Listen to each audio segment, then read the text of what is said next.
अस्सलामुअलैकुम, welcome back to my channel Fatima's vlog. कैसे हैं आप सब लोग? उम्मीद करती हूँ कि आप सब लोग ठीक होंगे। तो चलिए अपना व्लॉग स्टार्ट करते हैं। बिस्मिल्लाहिर्रहमानिर्रहीम, अल्लाहुम्मा सल्ली व सल्लिम अला नबीना मुहम्मद। आज का ये व्लॉग भी मैंने दोपहर से शुरू किया। मैं अपने रूम की करी थी डीप क्लीनिंग, और खैर जो मैंने अपने रूम की डीप क्लीनिंग की ना, वहाँ से तो मैंने व्लॉग रिकॉर्ड नहीं किया, लेकिन फिर जब बाद में जो है ना मैंने कैमरा ऑन किया था, क्योंकि घर में इतनी ज़्यादा मट्टी और इतना हवाएं इतनी ज़्यादा चल रही हैं। जद्दा का मौसम जो लोग यहाँ रहते हैं वो तो बहुत अच्छे से जानते होंगे कि किस तरह का मौसम हुआ हुआ। इतनी तेज़ हवाएं और उसमें मट्टी इतनी ज़्यादा है कि बहुत ही ज़्यादा ख़राब मौसम है। हमारी तो सारी बिल्डिंग का इतना बुरा हाल हो रहा था ना, और 2 से 3 मरतबा हारिस ने बन के बिल्डिंग को साफ़ भी किया, लेकिन कोई फ़ायदा नहीं है। फिर भी इतनी ज़्यादा मट्टी, और ये मौसम पिछले 3 से 4 दिनों से चल रहा है। बहुत अच्छा वेदर जा रहा था, इतनी ठंड थी, मज़ा आ रहा था उस मौसम को इंजॉय करने का।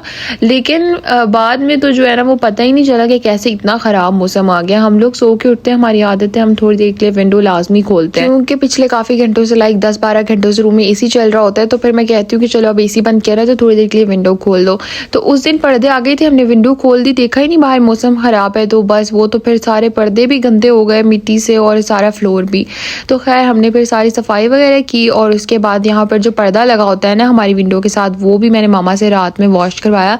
मैंने कहा मामा आप ये वॉश कर दे, फिर ही मैं इसको अब लगाऊंगी, क्योंकि एक तो ये वाइट कलर का और दूसरा जितनी बुरी मट्टी चल रही थी ना, ये पर्दे का बहुत ही बुरा हाल हो गया था। बस हमने ये वॉश किया और फिर ये यहाँ पर लगा दिया। अभी तो मैंने आप सब लोगों के साथ थोड़ी सी अपने रूम की जो है ना वो मतलब सफाई वगैरह शेयर की। अभी बाबा के रूम की भी सारी हमने सफाई की थी। और बस ये वाला जो मौसम होता है ना, मैं तो सोचती हूँ कि जिन लोगों के घर खुले हैं पता नहीं उनके घर का क्या ही हाल होता होगा। खैर यहाँ पर देखिए हमने अपना रूम अच्छे से साफ कर लिया था। और ये जो मेरा लाइटिंग वाला फ्लावर बॉक्स है ना, इसको मैं हर टाइम चला के रखती हूँ, मुझे बहुत प्यारा लगता है। खैर सफाई के बाद मेरे व्लॉग्स में आप लोग बखूर ना देखें, ये तो हो ही नहीं सकता। एनीवेज मैंने बखूर लगा दी थी यहाँ पर। आजकल जो है ना वो मामा की तबीयत बहुत ज़्यादा ख़राब है, जो कि मैं आगे चल के आप सब लोगों को दिखाऊंगी। और ना वैसे भी इसलिए हम लोग उनसे जो है ना ये घर के काम वगैरह बहुत ज़्यादा कम करवाते हैं। कोशिश करती हूँ मैं और हलीमा ही जितना ज़्यादा हो सके ना उतना कर ले। और ये फलूदा जो आप लोगों ने मेरे लास्ट व्लॉग में देखा था, वो जो एक्स्ट्रा बचा था ना मैं खा रही थी, जो कि बहुत मज़े का बना था। और दावत व्लॉग आप लोगों ने इतना पसंद किया, स्पेशली उसके अंदर जो मैंने मीठे की रेसिपी शेयर की थी वो भी आप सब लोगों ने बहुत पसंद की थी। और इतनी प्यारी दुआएं और इतने अच्छे comments, thank you so much. Anyways यहाँ पर अभी जो है ना वो मैं करने वाली थी डिनर की तैयारी, और मैं बनाई थी चिकन पोटैटो कटलेट्स। और यहाँ पर सबसे पहले मैंने जो है ना वो ब्रेड क्रम्स बना के पहले से रख दिए थे, और उसके साथ में मैंने जो आलू लिए और चिकन, इनको मैंने एक साथ ही बॉयल कर लिया था। साथ में मैंने इसके अंदर प्याज और ग्रीन चिलीज और उसके साथ में थोड़ा सा धनिया ऐड कर दिया। स्पाइसेस में मैंने इसके अंदर 1 tablespoon red chilli powder, 1 tablespoon साबित धनिया, 1/2 टेबलस्पून गरम मसाला, 1/2 टेबलस्पून जीरा, थोड़ी सी कलौंजी, और इसके साथ में 1 टेबलस्पून आप इसके अंदर कोई सा भी कबाब मसाला शामिल कर सकते हैं, चाहे तो स्किप भी कर सकते हैं। और 1 टेबलस्पून भर के मैंने इसके अंदर सॉल्ट भी ऐड कर दिया था। बस अब मैं सारे आलू जो अच्छे से मैश कर लूँगी। और इसके अंदर मैंने कबाब मसाला इसलिए ऐड किया कि थोड़ा सा टेस्ट जो है ना वो फिर डिफरेंट हो जाता है। आप चाहें तो शामी कबाब मसाला या कोई भी टिक्का मसाला, चिकन का कोई भी मसाला आप थोड़ा सा इसमें ऐड कर लें, उससे फिर खुशबू और जो फ्लेवर है ना वो थोड़ा सा चेंज हो जाता है। एनीवेज बस इसको मैं अच्छे से मैश कर लूँगी और फिर इसके कटलेट्स बना लूँगी। हलीमा अली कह रहे थे आप ही आज हम लोगों को राइस नहीं खाने, हमें ये बर्गर के जो है ना वो आप पैटीज बना के बर्गर में रख के दें, तो हम लोगों ने बर्गर खाने हैं। तो बस फिर मैंने उनके लिए बर्गर रेडी करने थे। अच्छा काफ़ी दफ़ा ना मुझे ये कमेंट्स आते हैं कि आप ही हम लोग जब भी कटलेट्स बनाते हैं ना तो वो खुल जाते हैं फ्राई करने के टाइम में। तो आप देखें कि आलू जब आप बॉईल करें ना तो उसके बाद आप उसको स्टेन होने के लिए रखते हैं, ताकि उसके अंदर बिल्कुल भी पानी ना हो, वो बिल्कुल अच्छे से खुश्क हो जाए। और दूसरा है कि आप उसके अंदर कोई भी इंग्रेडिएंट्स ऐड करें, यानी कि प्याज धनिया धो के ऐड करें, तो कोशिश करें वो भी ड्राई हो। अगर वो भी बहुत ज़्यादा मतलब गीले होते हैं ना तो उससे भी फिर आलू के अंदर पानी सा हो जाता है, और फिर जो हम कटलेट्स बनाते हैं ना वो फ्राई करने के टाइम में खुल जाते हैं। एनीवेज मैंने यहाँ पे सारे कटलेट्स जो है वो रेडी कर लिए थे, और मैंने फिर इनको जो है ना वो एग में कोट करके, और उसके बाद मैंने इसको ब्रेड क्रम्स में कोट कर लिया था। तो बस बाद में मैंने इनको फ्राई कर लिया था। तो ये बहुत ही मज़ेदार बन के तैयार हुए थे।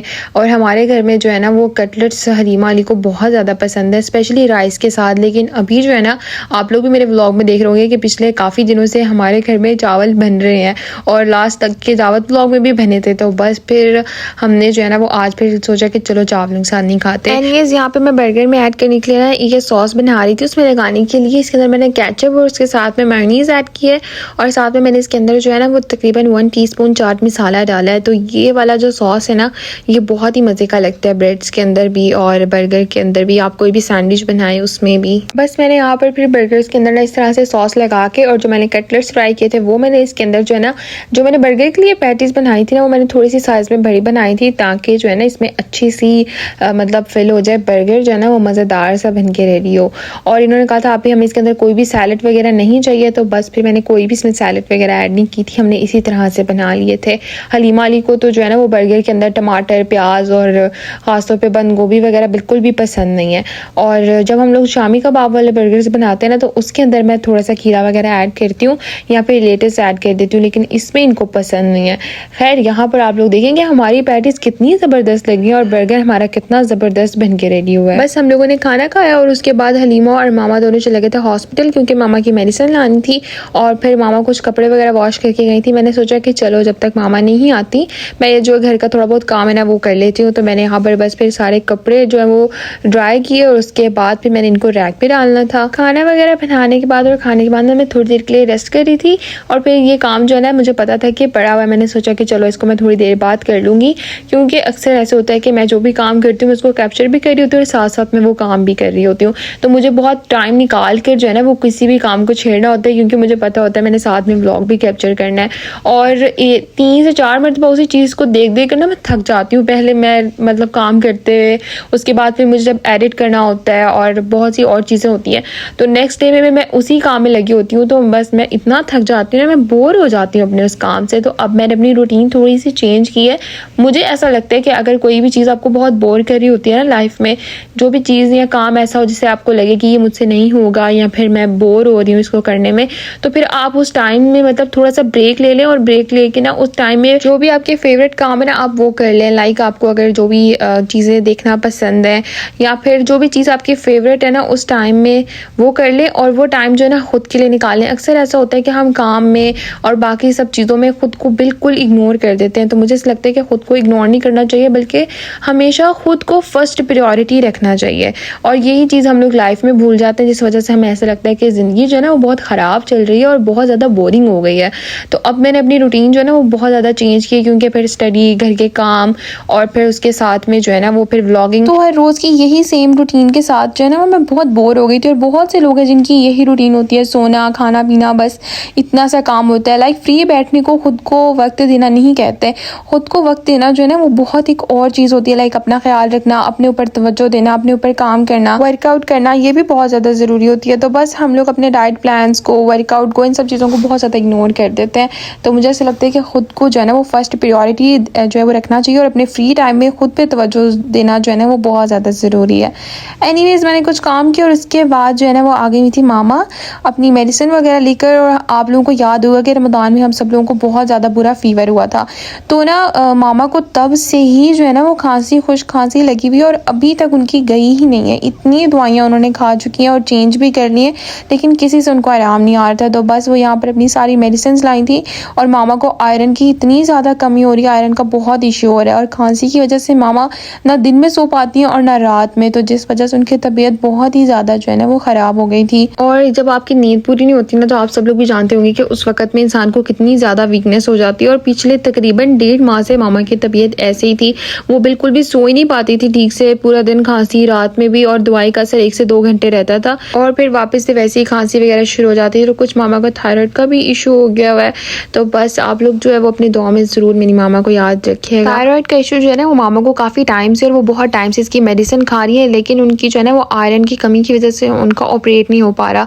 तो डॉक्टर ने कहा है कि आप अपनी आयरन की जो कमी है उसको ठीक करें ताकि हम ऑपरेट कर सके। एक बार ऑपरेट हो जाएगा तो मेडिसिन से भी जान छुट जाएगी क्योंकि मामा बहुत टाइम से थायराइड की मेडिसिन खा रही है और उसकी वजह से भी जो है ना उनको बहुत ज़्यादा बॉडी में पेन और बहुत सी और प्रॉब्लम्स रहती हैं क्योंकि तकरीबन मामा पिछले जो है ना वो 4-5 सालों से भी ज़्यादा अरसे से ये मेडिसिन खा रही है। बस आप मेरी मामा को जो है ना वो सब आप लोग अपनी दुआ में ज़रूर याद रखें।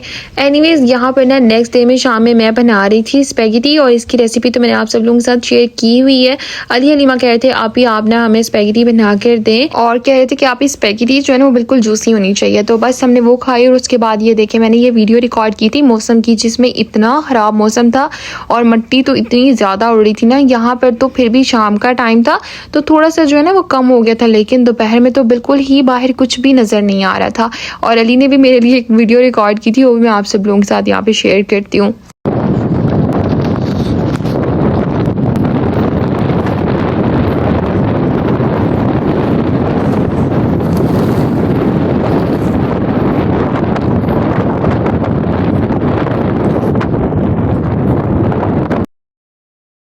ये वीडियो जो है ना वो अली रज़ा ने रिकॉर्ड की थी, जिसमें इतना मौसम ख़राब था बाहर का, और वो भी कह रहा था आप ही मैं मास्क लगा के बाहर निकल रहा हूँ, वरना ये मिट्टी आपको पता है इतनी बुरी होती है, ऐसे मुंह पे चुभने लग जाती है, इतनी ज़्यादा ये अजीब जो है ना वो ये मौसम है, इतनी बुरी गर्मी होती है बाहर। एनीवेज यहाँ पर ना रात में अभी हम मामा बनाने लगी थी डिनर बाबा के लिए, और हम लोग बनाने वाले थे शिमला मिर्च और उसके साथ में कीमा। तो बस हमने ये चीज़ें मंगवाई थी अली रज़ा से, क्योंकि जब भी हम लोग कोई भी मतलब गोश्त वगैरह या वेजिटेबल्स मंगवाते हैं तो वो फ्रेश ही मंगवाते हैं, क्योंकि वो स्पेशली हमने बाबा के लिए खाना बनाना होता है इसलिए। तो बस फिर वो हमारे घर में ना बिल्कुल फ्रेश ही आती है।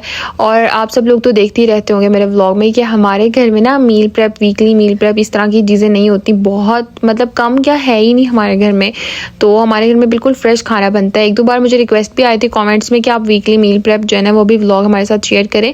तो कभी हम लोग इस तरह से बनाते नहीं, हमारे घर में 2 से 3 टाइम जो भी खाना बनता है वो फ्रेश बनता है बिल्कुल, क्योंकि बाबा भी पेशेंट और मामा को भी अपने खाने का बहुत ध्यान रखना पड़ता है अपनी डाइट का। तो इसलिए हम लोग बिल्कुल भी जो है ना वो फ्रोज़न आइटम्स और इस तरह की चीज़ें इस्तेमाल नहीं करते। सिर्फ मैं और अली हलीमा हम लोग जो है वो नगेट्स या फ्राइज़ वगैरह इस तरह की चीज़ें खा लेते हैं। मामा और बाबा बिल्कुल जो है ना वो ये नहीं खाते, वो बहुत ज़्यादा अवॉइड करते हैं। है यहाँ पर भी मामा और बाबा खाना खाने वाले थे, क्योंकि हम लोगों को भूख ही नहीं थी इस वजह से। और हमने यहाँ पर ना बाद में बनाए थे अपने लिए फ़्राइज़, और मैंने तो एयर फ्रायर में बनाए थे, ताकि इसमें जो है ना वो फिर इसको डीप फ्राई ना करना पड़े, और ऑयल से आजकल हम लोग बहुत दूर भागते हैं। और स्पेशली यहाँ पर चाय थी मामा और अली के लिए, इन लोगों को पसंद है तो बस ये लोग दोनों पीते हैं। और इतनी गर्मी में पता नहीं कैसे भाई चाय पी लेते हैं, मुझे तो बनाना भी पसंद नहीं है, इतनी गर्मी में चाय पीना तो बहुत दूर की बात है। तो खैर बस इस व्लॉग को मैं यहाँ पे करना चाहूँगी, और उम्मीद करती हूँ कि आपको आज मेरा ये व्लॉग पसंद आया होगा। वीडियो अच्छी लगी हो तो लाइक करें और मुझे कॉमेंट्स करके ज़रूर बताएगा, एंड चैनल पर नहीं हो तो सब्सक्राइब भी कर दें। हमें अपनी दुआ में याद रखें, मिलते हैं आपसे नेक्स्ट व्लॉग में, तब तक के लिए अल्लाह हाफ़िज़।